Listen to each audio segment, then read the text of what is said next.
A little bit different beat than normally we do here on Conversations. Our guest is David C. Chisling, and we're going to go into a lighter vein in terms of our reporting and that sort of thing. He's a satirist. He's a satirist, and he's written a book I want to show right at the outside that we're going to have reference to. Let's take a look. You can take a look and see it, and it's one called, the title of it is, David? What's the title? General George Hannibal Bush and the Search for the Little Big Oil Well. The Little Big Oil Well, like the Little Big Horn. The Little Big Oil. This is a critique, of course, at the time of the Iraq War and so forth, and in general. And welcome so very, very much, David. It's so good to welcome you to Conversation. Looks like you got your companion here with you. Yes. And so welcome very, very much. It's now the Chisling and Schweck We're show. going to be talking, and we're going to be talking about things in a satirical vein. And I'm going to just say right at the outset, this program is going to air on Thursday, and it's going to be followed by a program on Friday, having done a lot of programming this week about the serious matters of politics and economics and so forth. We're going to be following the program with you on a Thursday and a Friday with Tony Fox, who was the originator and still there of the Comedy Channel, with other people who make comments on things from a comedic vein. And I think the world needs that kind of levity and so forth, and so welcome very much. Share with us a little bit of your own background, okay? Born and raised a little bit, and then we'll get talking into the human condition and the situation, and particularly the book. But share a little bit of your own background, if you wouldn't mind. Well, interesting enough, I wrote a military history satire cartoon book. Yeah. And my background is rather military. I was born in Germany, and my father was a lifer, career man in the Air Force. I see. And so I was raised in the, around the military. I myself am a veteran, over 10 years of the U.S. Navy. Okay. And I still work my regular non-writing job. I still work with the Navy out of Japan. Yeah. And I do have a degree in history. And I like to think it's general classic history studies. Yes. But I've always had a deep interest in military history. Okay. That would be my specialty.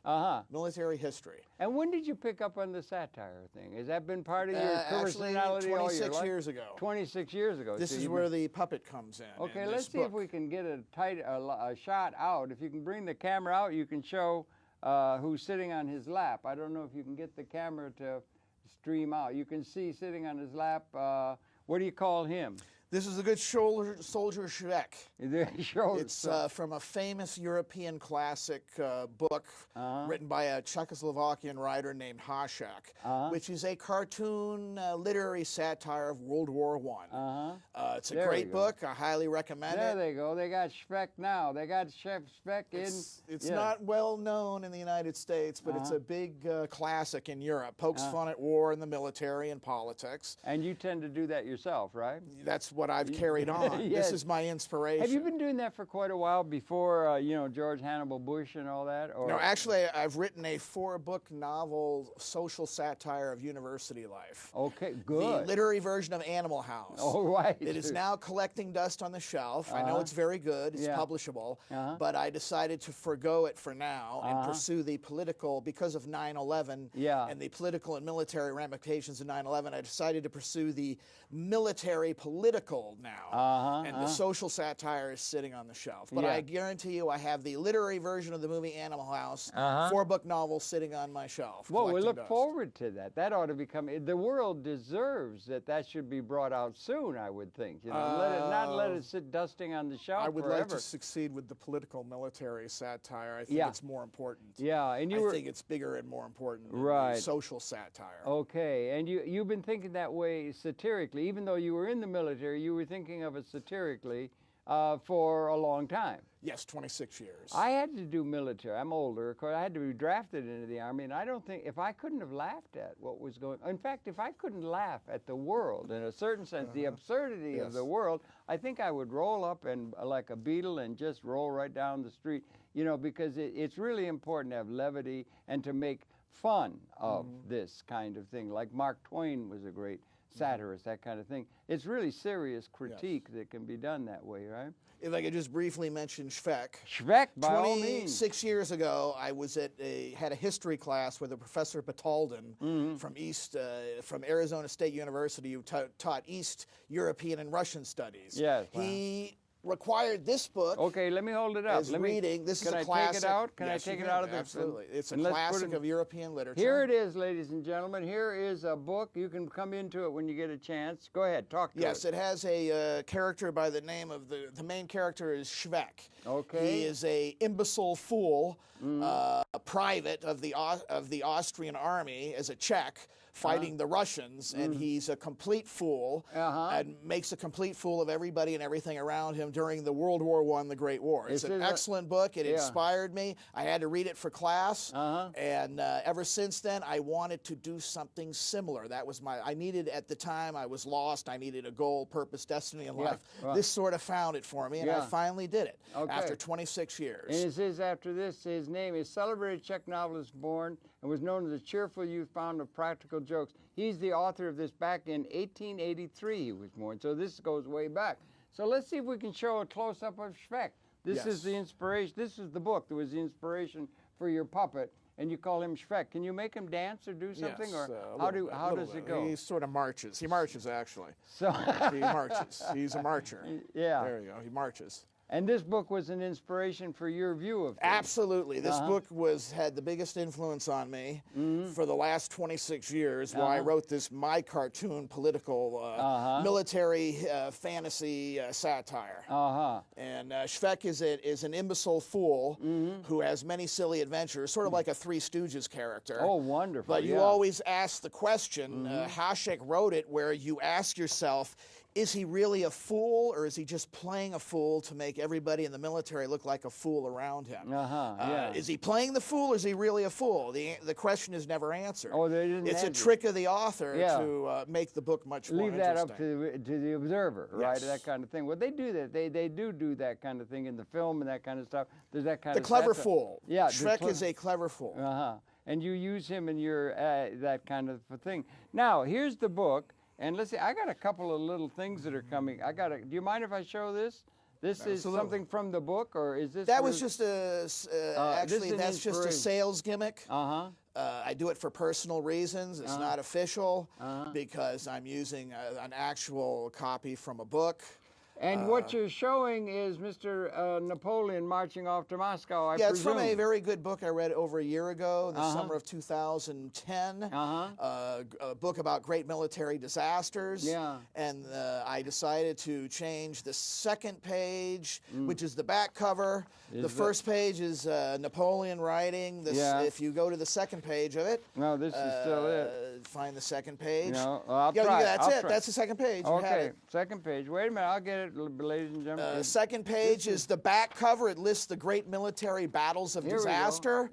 And if you go to the bottom, I whited out and added Iraq 2003 to all the other disastrous battles of history. You do see it that way. Yes. You have a serious take on historical things, and while you're being funny and satirical and everything, you're very serious. Now go to the third page. The third page, which is a redo of the front page.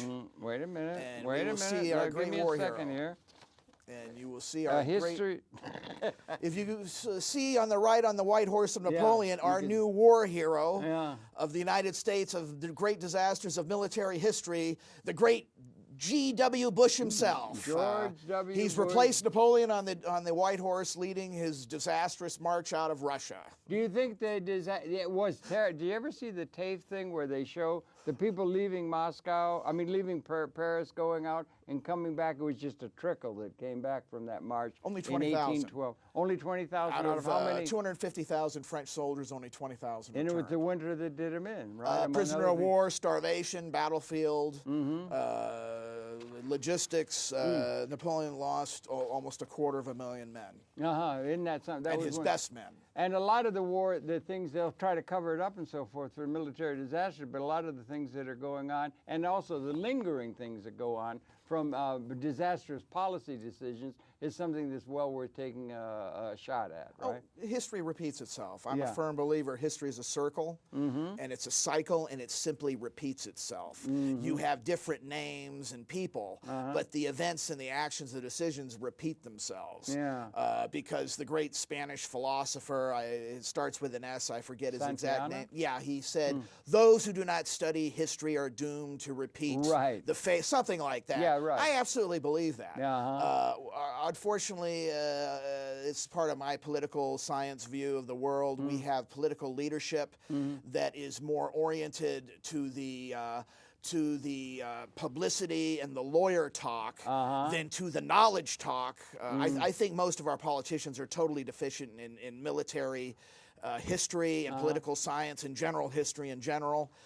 This is why they keep repeating the same mistakes as they did in the past. And they're also looking for deniability, official deniability if it can be done, in order to protect their bureaucratic position. Yes, it's all about power and big money and politics.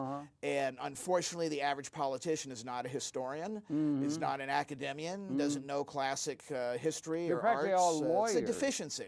Most of our political leaders are lawyers. Good BS. Lawyers are not intellectuals. Or do we count lawyers as intellectuals? Or is that just like a craft or something? Most I don't, some I do, but most I think are just big BSers. And that's why they make great politicians, because if you're a good slick lawyer who BS is good, you can make a great politician, because you're just going to carry on the BS. Yeah, right? We're coming to, it's a campaign season for the presidential election coming up next year of this year. It's already in the fats and the fire and that. And what it is sort of like a big ad campaign between General Mills and Quaker Oats, which ad campaign can be sold to the people so you can sell more Wheaties than cornflakes. And it's a campaign that they put great attention to, great amounts of money, and they set policy and so forth. But is it to be taken seriously, or is it real appropriate to sort of attack the whole political process as a sideshow, or as a Barnum and Bailey? Who was the one who could always, there was a fellow who could always pull the wool over the eyes of somebody, like that. I don't know. I don't know myself, but it's getting to be really hard to follow the political process without a sense of humor, it seems to me. The same with you? Yes. That's why I love political cartooning from the newspaper. I live in Syracuse. They have a man named Frank Camuso who does the Syracuse newspaper, political cartooning. He's excellent. He makes my week much happier. The paper and news is so depressing, but when I see his daily cartoon of politics, and he's great. They're usually great cartoons. Unfortunately, he's not national, but he's great. He's with Central New York and Syracuse. He's great. I mean, he makes me laugh so hard. A lot of his political cartooning just busts a gut. Well, people who wrote like that. Mark Twain was a great satirist. And he's he had a great Russell influence Baker, on who me. used to write magnificently on things political from a satirical bent. That's writing. And he had Gary Larson, and we've had some of the great cartoonists that have been able to do that. And now it's morphed over into a multimedia world onto the Comedy Channel. I watched the little group called what do you call it? The group where you got those little kids, South Park. Did you ever see the Comedy Channel? I've seen it briefly. I was laughing. They were really funny. And they've got this new play on Broadway now, The Book of Mormon, which is a runaway bestseller by the fellows who put together South Park. But South Park, and then the people that the younger people are watching are people like Colbert and Jon Stewart, and that on the Comedy Channel is where they go to get their news increasingly, seems to me, rather than the careful presentation of the so-called responsible elements, right? Yes, presenting the news seriously with a good comic twist. Punch behind it. Did you like Gary Larson? He was great. Yeah. In fact, I know a cartoonist lives in Oswego, New York, named Dan Reynolds, who's about as good. Really? Is that right? I gave you his book last week. You did give me that book. It was really funny. As a gift. I bought it accidentally. I already had a copy of it, and I gave it to you as a gift. Are there good is the cartooning and this so forth as good as it used to be? Who's the greatest? They used to have the Thomas Nast or they had cartoonists in the old time. It was always there, and it was always very powerful. What's the history of lampooning or being able to lampoon the authority figures that even ends up becoming politically relevant and so forth? Well, actually, it's very interesting you're mentioning this. I read in some book a couple of years ago, and I wrote notes down about it. It was so impressive to me, about British. The British are the best. Are they? If you want political cartooning that has no restrictions, no censorship. It was during the Napoleonic War. I have a deep interest in the Napoleonic War. And I read in a Napoleonic book about Napoleon. The British cartoonists were great at making fun of Napoleon. Okay. And there was one thing about the British, even though they do have a tightly regulated, lawful society, there is no censorship on political cartooning. Okay. Well, they are ruthless, brutal, and coarse, and no holes barred when it comes to political cartoon. Good for them. And it's not only will they criticize France or something or Napoleon, but they'll criticize the members of the parliament themselves, the country themselves. They're the best at it. And there's a tradition of that, and it's held on.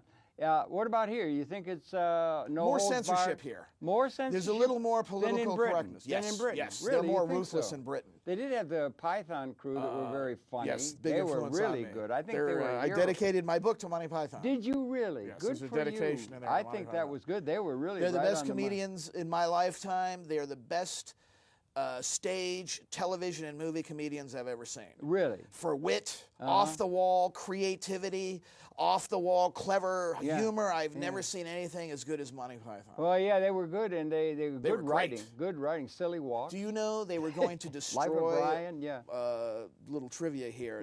Shocking.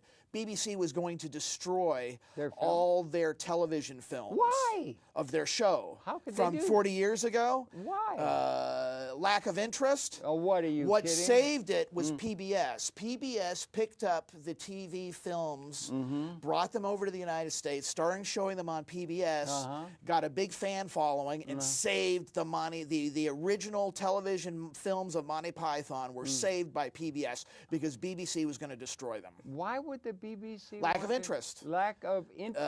I don't think there's not a lack of interest among the young. They are icons among the young. The British, I think, you know, at and the they time, inspire all these the people. BBC thought that these things were not as good as they were. They didn't know the potential. They didn't understand. Well, I'm glad to hear that the youth of the world, or the people of the world, are recognizing the value of what was done in that vein. You know, that's really good. And then in George Carlin used to be right on the money. He was very. Did you like George Carlin? I wept when he passed. The comedian. Yes. That stage comedian. And the comedians who come out and or even got people like Bill Maher, who is a comedian, but he's also got political. You know, so there is that. And you say that this is we're more censored here than they are there in Britain. Yes. And because here there is what I would call a puritanical political correctness. We do have that where going you don't back. cross a certain line. It keeps things in line that you don't cross a certain line. You don't go all out to satirize the powers that be. You don't in Great Britain, there is no line. There is no limit to how far they will go to satirize politics. Now, I have taken the same line of thought. And I have put it in my book. Okay. Some of my cartoons are extremely outrageous. They're extremely politically incorrect. I've crossed the line. I know I have. It's going to outrage the ultra-conservatives of America, and some liberals, ultra-liberals, will be outraged. I've managed to outrage ultra-conservatives and ultra-liberals with some of my cartoons. It's not my favorite cartoon. My best cartoon in there. I've done what no one else in the United States has done. What is that?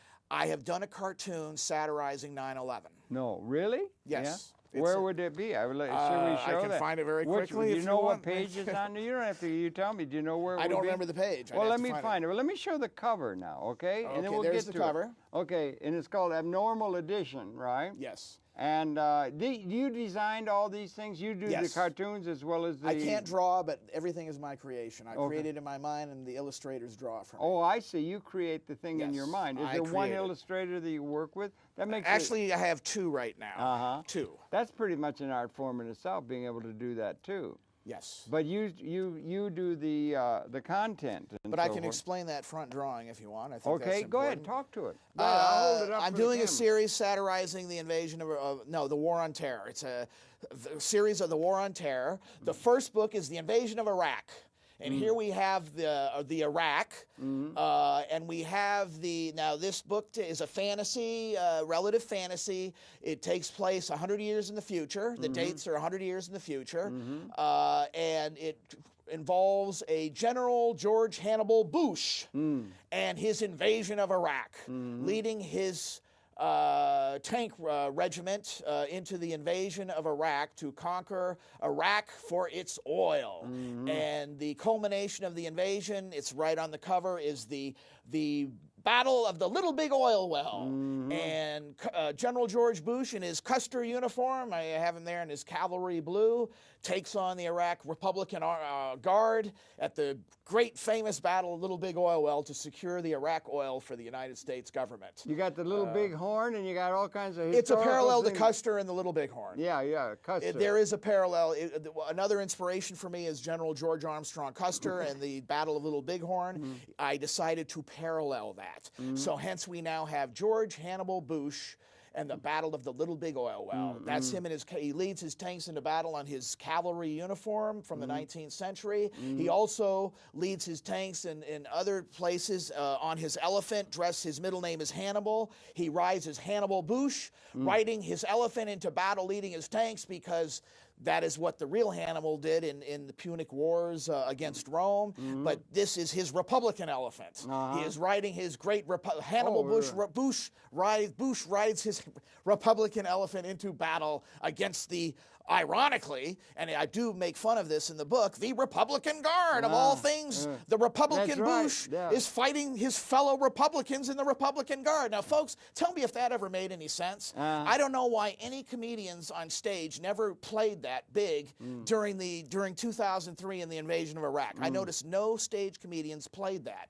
But it was so obvious to me that you could play that and come up with great jokes about fighting the Republican Guard, and you're a big Republican yourself. And you're riding in on an elephant. So I did it. I wrote it and put it in my book. It's there. If you read it, you'll see me poking fun of the Republican administration taking on their fellow Republicans in a war against the Republican Guard. So that's some of the thinking that goes in. You build things, and then maybe Makes we no sense Maybe we in can reality. show the back cover now, right? This is the poster.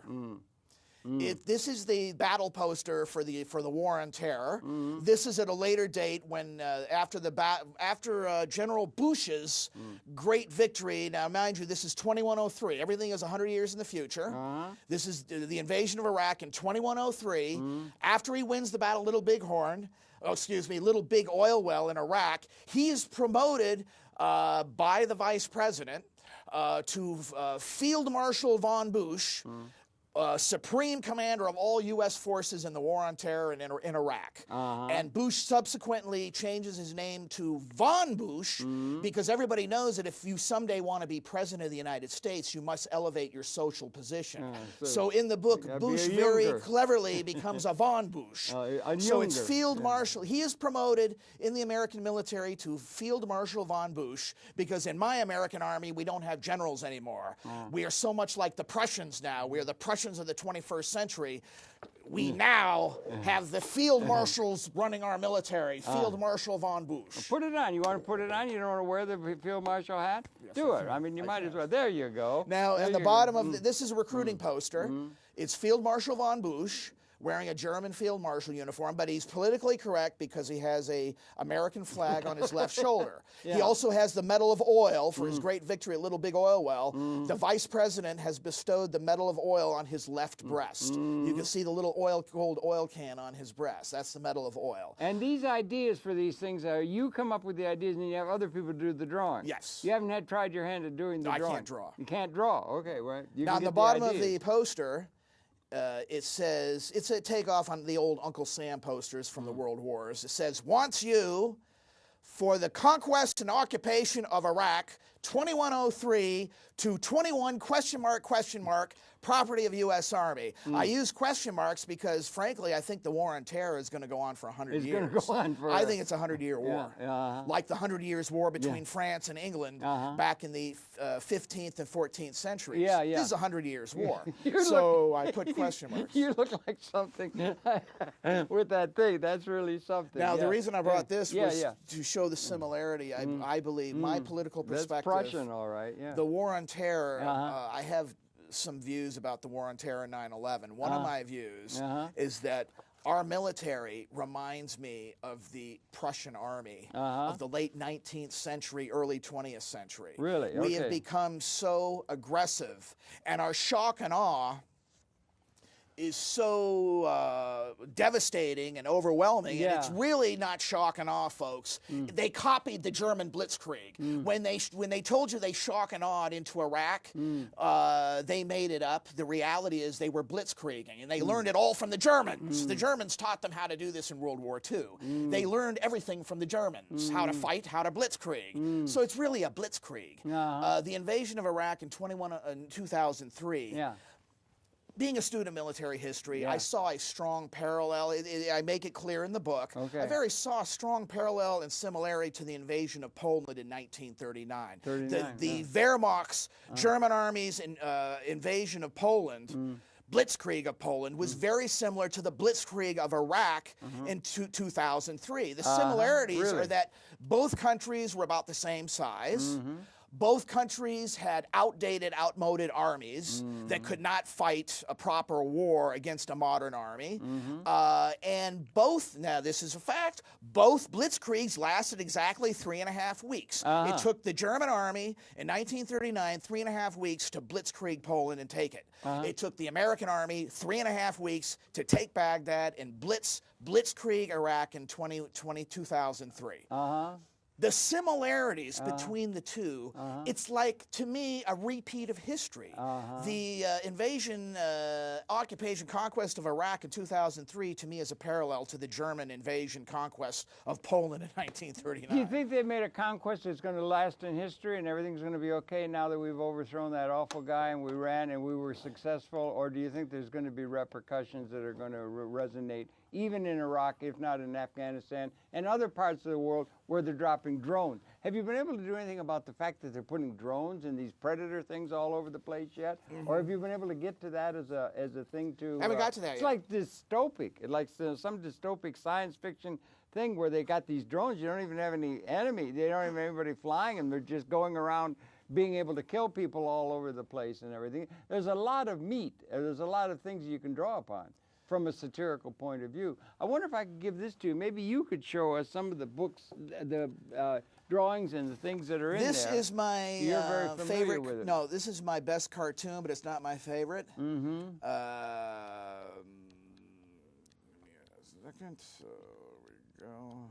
Very studied. That's okay. Folks, this is my best cartoon, but it's not my favorite cartoon. I'm probably the only cartoonist, satirist in America since 2001 to do a cartoon. This is completely politically incorrect. I admit I've crossed the line. I am rotten. I am horrible. I am a rotten person for this. I am poking fun at now the 9/11. you want everybody to see it. I did a cartoon called Act of War. Okay. You want me to hold this one up then, right? I did a cartoon. Remember, my book is historical fantasy cartooning. It is a history book. It reads as a history book. Every cartoon has short text to it to explain the cartoon. It reads like a history book. It's all in order. Do I have to turn this on the side? I'd have to turn it like this, right? No. Page 17 is called Act of War. Yeah. Well, and if you go to page 18. Okay. No, the next page. This page way. 18. Okay, and show it. You have to show it horizontal. This is a cartoon I did on 9/11, poking fun on the Twin Towers of 9/11. I think it's very good. It makes me laugh a lot. I think it's my best cartoon because it will raise the most controversy and create the most. It will definitely shock and outrage people, and that's what I'm trying to do. So what are we looking? I can't see it in the monitor very clearly. What are we looking at here? Explain it. Active war is basically, this is 9/11/2101. We're 100 years in the future. We have 2 twin oil rigs on the Potomac River feeding free gas while the rest of the nation spends $20 for a gallon of gas. We've got the twin oil rigs set up in the Potomac River by Washington, D.C., feeding free gas to the politicians and lobbyists in Washington. They get free gas. Obviously, we can see that's very unfair. Is that fair? Has it ever been anything else but unfair? Anyway, has it ever been anything else but unfair? Yeah. I predict on 9/11/2101, the #1 terrorist of the world will attack the twin oil rigs and knock them down into the Potomac River, therefore denying the politicians and lobbyists of Washington their free gasoline.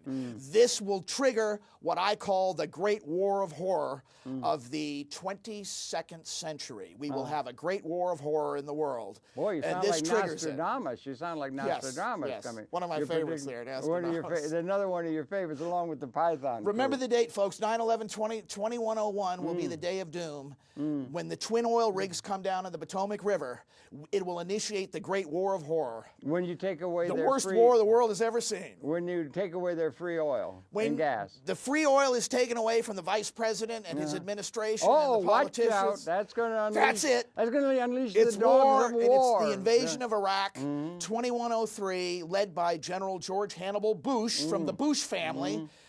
Bush's father is a former president. And he's in with the vice president. He's the vice president's favorite. And even though General Bush is totally incompetent and a complete fool like Shrek here, he's just a general version of Shrek, despite the foolishness, he emerges as the field marshal in command of all the forces. That's There's it. the basic You heard it plot. here first, folks. That's 100 years in the future. And it's good to know where we're going. I created a great character in this book. I have a Curly Bush.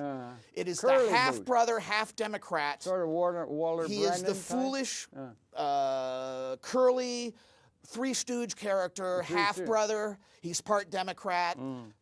Half-brother of George Bush. He's called Curly Bush. He's the scout for the regiment. He scouts. He's a corporal. He's only a corporal. He's the antithesis of his brother. His brother, George, is a general. Curly is totally the opposite of George. He's only a corporal. He's overweight. He's a drunken beer drinker like Shrek here. And the reason I was inspired to come up with the character Curly Bush. I think there's great interaction between these two. It came from the actual history of Custer's Massacre in 1876. The only 2 survivors of the Custer Massacre in 1876 was the horse Comanche, ridden by Major Cogue. Is that true? Yes, Comanche survived. The horse of Major Cogue survived. It is now stuffed at the University of Kansas. If you ever go to the University of Kansas, you can see the horse. Comanche is stuffed. Yes. Do they really? Survivor horse of the massacre at Little Big Horn. It's hard to improve upon reality in a certain sense for satire content. Yeah. The only known human survivor of the massacre was one of Custer's Indian scouts, Curly. Curly, one of his scouts, survived. Now, are you spoofing us now? It's true. No, it's true. It's absolutely true. True fact, yeah. Curly is the only human to survive the massacre. Undoubtedly, because he didn't speak good English and he was not on the bright side. After the battle, they couldn't find out the whole truth. It was very vague and murky about what really happened. His version is very confusing and murky, but there's no doubt he used his Indian features as an Indian to slip into the crowd and sort of scoot away. So he wasn't masked. I mean, he's very smart, Curly, really. I shouldn't say that he was not bright. He was very smart. What he did was he got into the crowd of Indians, and just being another Indian, because he's an Indian scout, he just scooted off the battlefield. Like Times Square, you could just... He's the only survivor. Yeah. And I came up with the character Curly Bush, the scout of the tank regiment for General Bush. He is the scout. He is the half-brother. His father had an affair with a Democratic campaign, a sexy activist for the Democratic Party, and had an illegitimate son through a Democratic... It's in the book. Yeah, do you ever think with these things, you've done a lot of research, young man. And the horse, what's his name, Hannibal? Comanche. I mean, do you know the story of who was Comanche, who rode Comanche and that kind of stuff? Major Cogue. You know that. He was actually, I believe, an Irishman who fought for the papacy. Yeah. Had papal medals from the Pope, and the reason his body was not defaced by his was the only body on the battlefield that was not mutilated. All the other bodies at Custer's massacre were heavily mutilated, including Custer's. You can take these things. Have you ever thought of taking these things, these ideas? Because what you're doing is an idea or something like that. Ideas are really important, and be able to think and to connect a lot of different things and start thinking about doing like a mindset of screenwriting or something. Like you think Cat Ballou, remember Lee Marvin and Cat Ballou with that horse? Yeah. He's still, you know, that'd be Comanche. Do you understand what I'm saying? Have you thought about trying to translate some of your skill or your view of the world into screenplay? No, because I've never had any contacts or connections. No.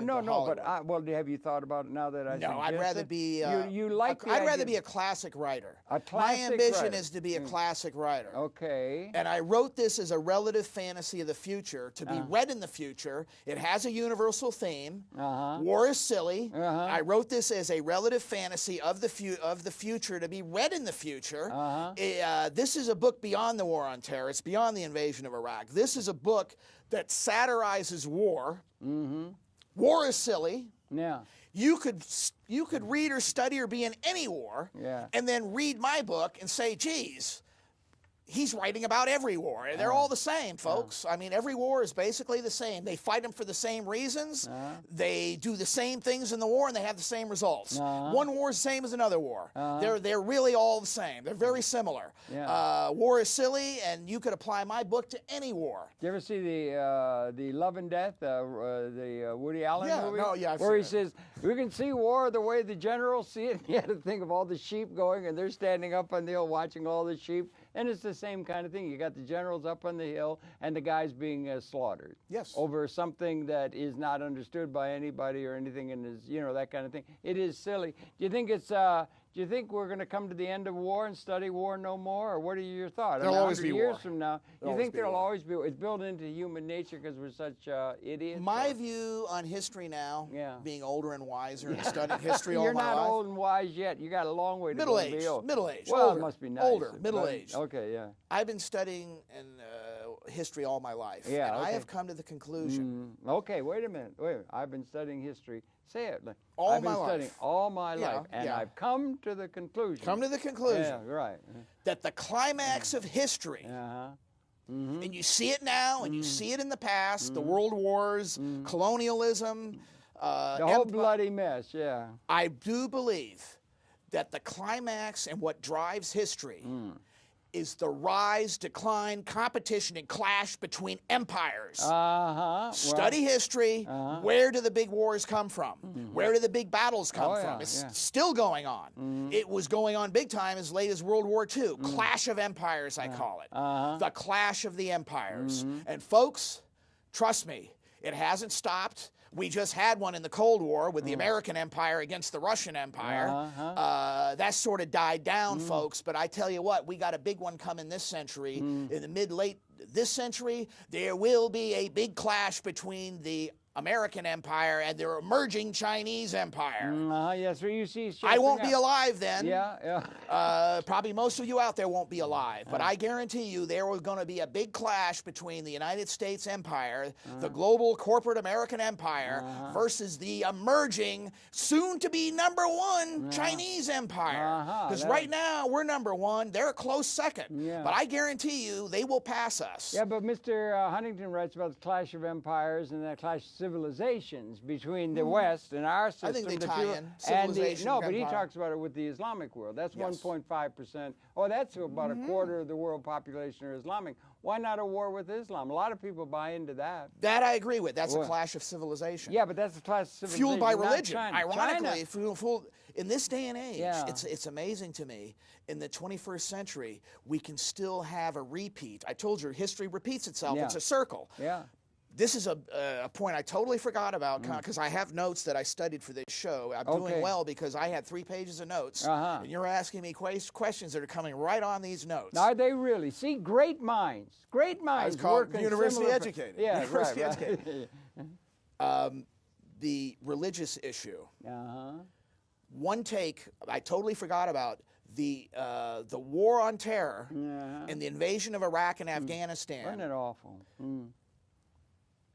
it appears to me to be very similar and a repeat of the Crusades of the 13th and 12th century. Alexander, was that No, 13th and 12th century is the Crusader Knights. Yeah. Going into Palestine and Judea to reconquer the Holy Land. Yeah, right. This conflict we have now with the Muslim world over 9/11 reminds me a bit of the Crusaders in the 13th and 12th century invading the Near East to battle the Muslims over religion. Right. There is the Holy Grail and all that. I think there is a strong.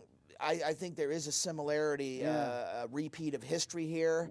When the Arab fanatics and fundamentalists talk about the Crusader, when they refer to the Crusader invaders of Europe and the United States invading the Near East, I think they make a good point. Well, they did, didn't they? We're repeating history right now. Yeah, and in the thing, even Mr. Bush, when it was all going that way, and he used the term the Crusaders, and get that out of there really quick because it's redolent, you know, of the historical thing. Alexander went up in, was it Dacia? Or I'm not sure what they called Afghanistan, but he invaded, and they did, and they do it, and they do it, and they keep doing it, and they spread, and it just keeps going. Now let me remind you that you see a clash between the West, us, and everything, it's a and civilization. China. You said China. Yes. That sounds economic. That doesn't sound culture or religion based. Their religion is still trying to be preached is Marxism, which is very strange. A German.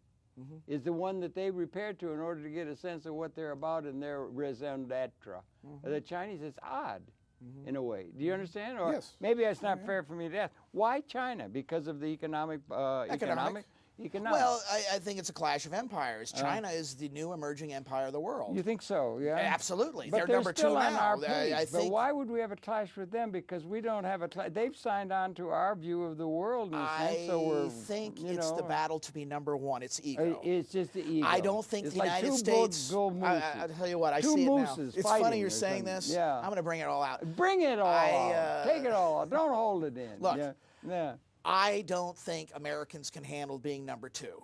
There's too much egomania in this country amongst our big businessmen and corporate heads and politicians Not to mention and military generals. We can't be number 2. Yeah. We, like the Romans, I call it the American Roman Empire, very similar. I mean, you could go off into very similar to the Roman Empire. Analogs. Yeah, right. By the way, I think we're in a state of decline like the Roman Empire, and we can't reverse it. We cannot reverse it. You don't think so? We are. Since when? When do we Rome declined, we're declining. You cannot reverse decline of empire. You think, when did that start? When did it start? 9/11 started 9/11 started the decline. You think so, really? Yes. That's the way you read it, right? Yes. We reached our peak just before that in terms of... I think that was our Roman Commodus. But when they picked up, China's picked up, they made that 72, I'm just trying to understand it in a way. What basic value is there other than just the old... That's like them selling, the ad agencies selling Wheaties and cornflakes. Our cornflakes are better than your Wheaties, and they make big things out of that. Or a new drug or something. I mean, they'll make a big thing out of that. It has to do with economics, right? Yes. It does, but they've adopted our, it seems to me, they don't want to have anything to do with Lao Tzu or Confucian or any of the religious It's there, but it's suppressed. It's underground. Their religion is Marxism. Yeah. Now, we got a lot of people, that you could do a movie about. They're saying we are Marxist, you know? It looks awfully like a capitalist system to me, state capitalism. It seems that way. And I don't see what the division is in terms of deep felt spiritual values. They've just cut off the spiritual values. They've just bought in on our page, haven't they? Yeah, I mean, wouldn't there be more likely to be a clash between the Islamic, like the Crusaders? There is a clash there. Yeah, but like I think when China becomes and goes number 1, the ego of America will say, no, we're number 1. Oh, you're not number 1, we are. That's and then China, they're very ambitious. Don't be fooled. They're like the old Chinese. Their history repeats itself. China is now emerging like it was under the Ming and the Han, the Ming, the great dynasties of emperors of 1,000, 2,000, 2,500 years ago. China is emerging as a superpower, like they were in the past with their great emperors. So it's like a battle. Are they ambitious? Yes. Do they want to control Asia? Yes. Do they want to expand? Yes. They want to be like they were 1,000, 2,000, 3,000 years ago. Yeah, but they're well, I guess they do. They're very ambitious. But they don't seem to be recalling that the same way other people are. Well, as Marxists, they're denying history, but that's a mistake. mistake. The Marxists, that's what their religion is. Right. Like you got Tai Chi, you know, they can do Tai Chi and prana, that kind of stuff and everything. But you can do that. You can do a thing that's for health, but don't mention any of the spirit. Cut off Confucian. Nothing spiritual that's going to compete with their Marxist understanding of their raison d'etre. It seems to me absurd in a sense, but there it is. It's 5,000 years of civilization. But, you know, so anyway, I think it's, I don't quite see that happen. It's like the Super Bowl. Mm-hmm. Do you ever see how they fight for the Super Bowl? Number one. Do you ever see them number come two in? against number one? See what happens? Number one. Couldn't you make a lot of sport out of the people when you, and comparisons when you go to the soccer matches? We're talking about the American gladiatorial. Well, games. Gladiators. Yeah, right. I'm a big NFL football fan. You got it. Yeah. They're gladiators. Yeah. We are like the Romans. We have our gladiatorial combat, our gladiator games. Except they're football players. They don't kill each other. Yeah, right. Are we like the Romans? Yes, because we have our Colosseums and we have our gladiators. You see, they're called football players. They're boxing now without even gloves. They're boxing now, you know, like they're getting back. Maybe they'll get back to the gladiators and running them through and everything like that. But do you ever see what happens to those football matches in Europe? Yes, or the soccer matches? Yes. They go absolutely crazy. We're number Nationalism. one. Now that's something, we're number one. Here it's fueled Our by... Wheaties are better than your cornflakes. Here, sports is fueled by city rivalry. Yeah. European soccer is much more intense than American sports because it's fueled by nationalism. Oh, that's If you want to see real sports intensity and violence and competition and hatred, soccer. Yeah. International soccer. Yeah. It's nationalism. It's not city rivalry like you have in the United States. That's a thought. I hadn't thought about that. We could. We wouldn't want to try and run against Canada on hockey. I think, you know, hockey. Now that's a thing. Saw a film the other day with John Candy. That was great. It's called Cool Runnings. Yes. About the bobsled team from Jamaica. You mentioned it. Jamaica. That was really good. The cultural things and everything. So anyway, you got all kinds of ideas. You haven't thought about going film with this, but the book is there. Would you mind if I read the? No. I'm revising the book, putting reducing the size of the back photo on the back cover, putting a short 1-paragraph book description. I have a literary agent for this to the major publishers, by the way. Literary agent wants a book description. I wrote up a very good book description for this. It's going to go beneath the cartoon when that's reduced to tell you when you look at this in the bookstore or online or ebook, you can read what the book's about. Okay. And I think it should be in your paperwork over there. Maybe you have the book description. Maybe you there? could tell us. Yeah. Is it here? Look through that. Through that paper. You might be. Unfortunately, no. I don't know where the book. Do you have it in your head, or could you do it at a cappella, or just ad lib? What it is? Unfortunately, I forgot to grab it out of my case. Well, but you don't have it in your head. Act of War. There it is. Is this it? How's that, Mister?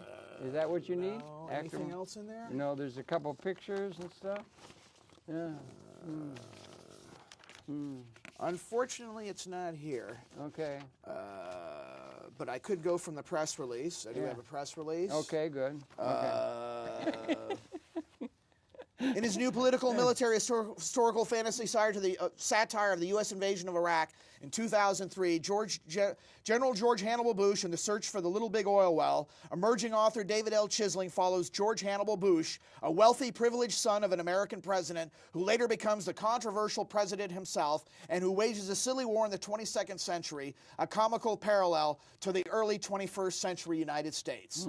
As he draws from the military career of 18th century General George Armstrong Custer, General Bush ends up wearing 3 different uniforms to reflect his political ambition and future legacy in history. Later, George even takes the middle name of ancient General Hannibal after the climatic battle of the Little Big Oil Well, another parallel to General Custer, this time, however, wearing Carthaginian battle dress, riding his Republican elephant into battle. Later, when General Bush is promoted to Supreme Commander in Iraq, he adopts the uniform and mannerisms of an arrogant Prussian field marshal in order to prepare himself for the U.S. presidency. And raise your social status, folks. We're you gotta raise number your one. That's when you become a Von. You must put a Von in front of your name to raise your social Von status. does add class. It adds class. Hey, that's where the German leaders come from. That Merkel, she's a usurper. Should be Von Merkel. Von Merkel. You need a Von in front of your name to be respected in a Germany. Junger, right? Is that a Junger? Junge. Yes, yeah, Prussian. Yeah. Prussian. Prussian. Yeah, my granddaddy was East Prussian. Though chiseling satirical scenes of absurdity and warfare that parallel previous encounters with unseen accuracy and irony, one thing becomes obvious. History does indeed repeat itself, and the thinking, behavior, and action of the U.S. military today is possibly leading its people towards a disastrous ending, like the Prussians of Germany. Readers will undoubtedly hear Chisling's warning, perhaps before leaders rashly charge into enemy territory to destroy them. Like General Custer, maybe they should stop for a moment and consider whether or not the military intelligence and strategy is accurate and effective, don't you think?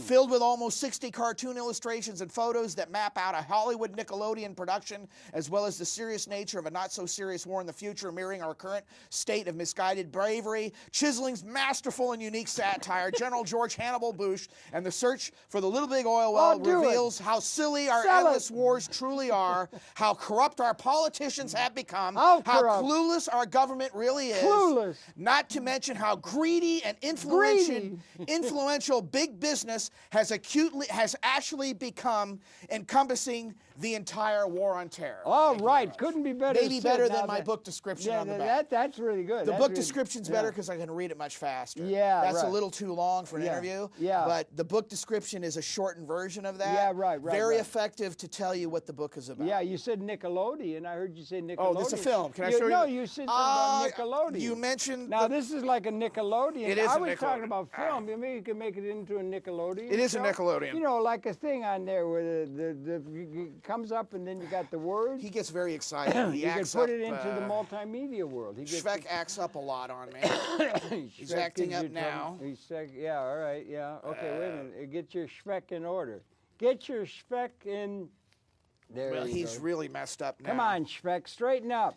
I don't know what happened to him, folks. What happened? He really, I think he's been drinking beer. He really acted up now. He lost his head. He drank too much beer. And he's been nipping on the beer on the bus, and I think he's sort of lost it. Yeah, well, put him down there and let him sleep it off. Let him sleep it off, right? I can show you the film version of this very quickly to you in the audience. Just take and show me. This you find what you is more than a book, folks. This was accidentally by my editor with the positioning of horizontal photographs turned into an old Nickelodeon film. Oh, right. That you used to watch 100 years ago. Yeah. I'm now going to show you the film version of my book. All right. Are you ready? Okay. Yeah, wait a minute. You got to get it on the right camera. Get on the right camera. Get it on the right camera. Okay. Okay, here's the film version of the book. Wait until you see it. No, here's the camera. Face here. No, here. Come here. There. Okay. No, you're not on it. They're coming in from the one. Okay, here we go. You're now going to see the Nickelodeon version of this book. There it is, folks. See. Nickelodeon. All we need is the You're seeing the film. My book is already a Hollywood film. I don't need to go to Hollywood. It's a film. It's a book and a film. That's right. And there is if you purchase this book, there's the storyboard, or get it on the computer, you can flip the pages horizontally, and you're getting the film cartoon version. And you can see. There was Custer. There you can see the inspiration for my book. General Custer, the inspiration. Yeah, right. He's in there. I put Custer in the book. There's General George Custer. You got the photograph, actually. There he is. Yeah, General George. Inspiration for the book. Yeah. It also has a short story. Oh, this is Custer's boot. There's a cartoon here of Custer's boot, the lost boot of Custer from the Little Bighorn. Right here. There you go. Yeah. And then you got the little commentary that goes along with it. We have a short story at the back. Section 5 is a short story. It's a satire of 9/11. It's a short story satire of 9/11. People tell me it's very good to excellent. I didn't know it's a short story. It's a satirical version of the perfect terrorist attack on New York City. Okay, right. I wrote it after 9/11. That's funny stuff, isn't it? Yeah, wrote it right after 9/11. Langley, are you listening? Before December 31st, 2001. I wrote this short story, and this is absolutely true. I sent it to Mayor Giuliani as a warning. Yeah. Because I think just doing your duty my as a story citizen. would be bigger terrorist attack than the Twin Towers. I came up with a fantasy, made a funny story out of it. But if you really did it, you could kill more people than the Twin Towers. Really? Yes. No doubt about it. I sent this story as a warning to Mayor Giuliani. He did receive it. I have all the paperwork and letters on it. Mayor Giuliani did receive this book. And did he thank you for your entry? No, I got a letter from his main secretary thanking me but it wasn't for the from book. A marshal with an arrest It wasn't from the mayor. If the mayor had responded with his signature, I probably could have published this as a reference, use a sale reference to publish this short story. But I only got a signed letter from his main secretary thanking me for the book.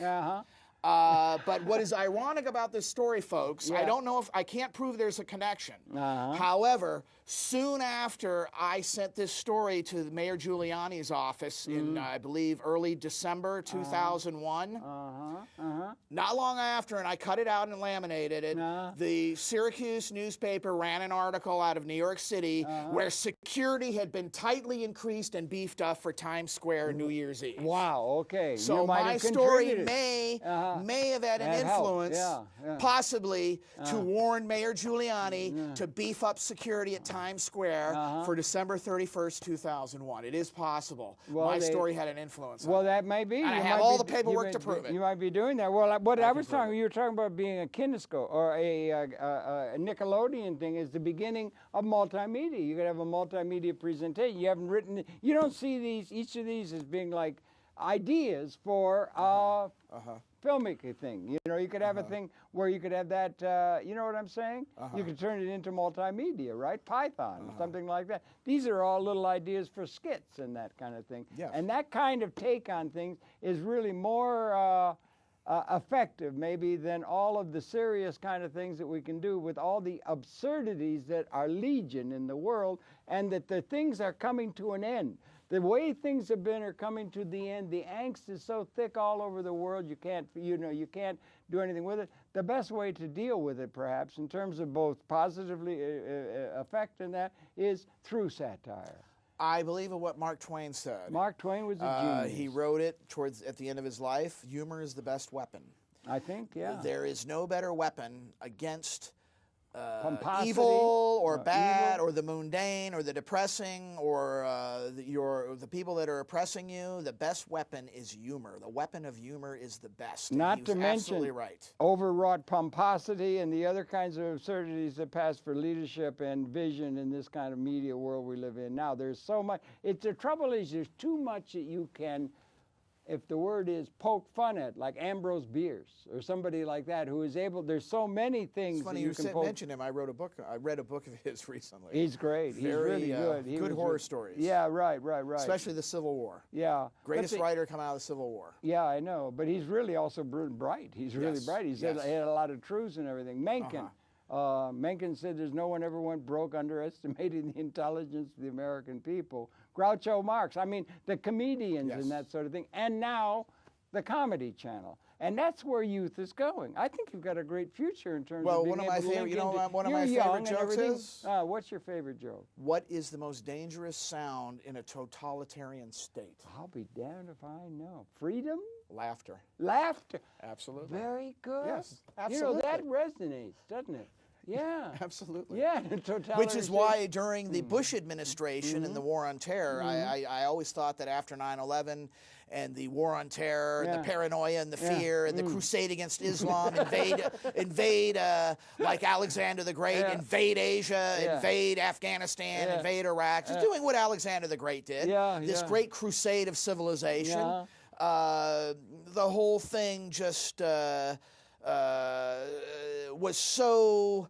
There was so much seriousness and lack of humor about it that it actually disturbed me, and I thought somebody needed to strike back with some good political humor. Congratulations on doing such a good job. It's really a good idea. I only wish you the very best in any way that you can bring laughter. I don't know if you recognize this. What's that? This is from Hogan's Heroes. Well, that's Hogan's Heroes. I brought the Prussian helmet to show the similarity of the book to the Prussian Army, and I thought I'd stick my American air cap on top of the German, because this was the logo for Hogan's Heroes. Oh, I see. If you watched Hogan's Heroes, and if you still watch the reruns of Hogan's, one of the greatest comedies, I think, of all time on television, they show the German-Prussian hat with the victorious American airman's cap on top of it. See, it's these the things logo matter. Of Hogan's Heroes. Yeah, these kind of. So I thought I would show Hogan's Heroes. There you go. Thank you, David Chisling, social satirist.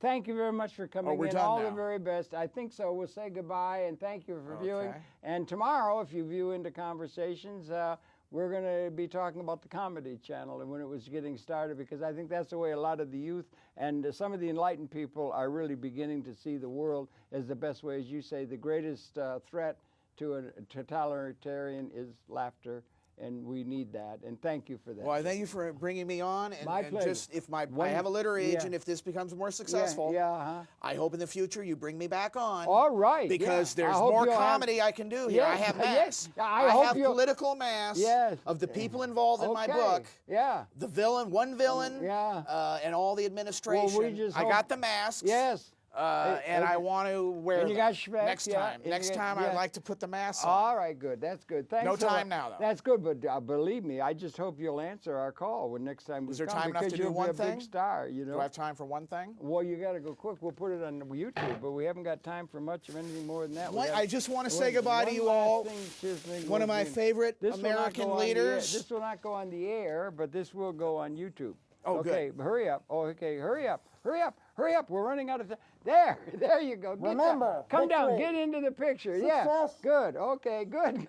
Remember Richard Nixon. I am not a crook. Say, I am not a crook. And remember, work hard and succeed any way you can, like I did, and you'll get somewhere. All right. I just bought this mask in the Halloween.